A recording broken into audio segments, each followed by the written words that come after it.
I was 10 years old when Grandma came to live with us. It was about 6 months after Granddad passed away, and I guess looking back, she must have been lonely in that big house of theirs, rattling around with only the grief and memories for company. So, despite a few protests from Mum, my parents took her in. There were no protests from me, none at all. Grandma was loud and fun, and I loved her. She had an almost limitless supply of boiled sweets, and she'd always slip me a couple whenever she saw me. She was always the first to stick up for me when I got in trouble too. But it was her stories I loved best.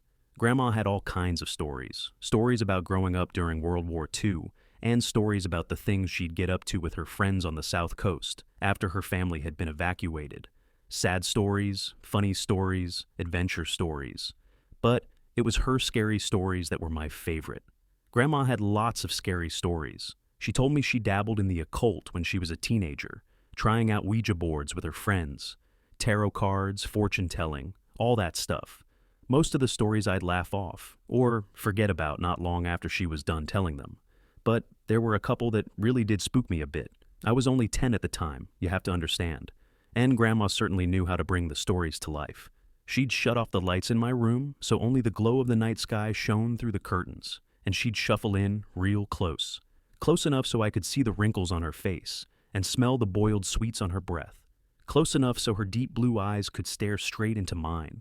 She must have given me nightmares with a few of those tales, but now, years later, there's only one that I can still remember.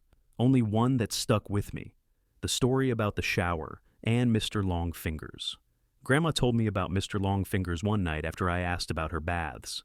Grandma used to love her baths. She'd spend ages in them, light candles and incense, and lie in the tub humming to herself until the water turned cold.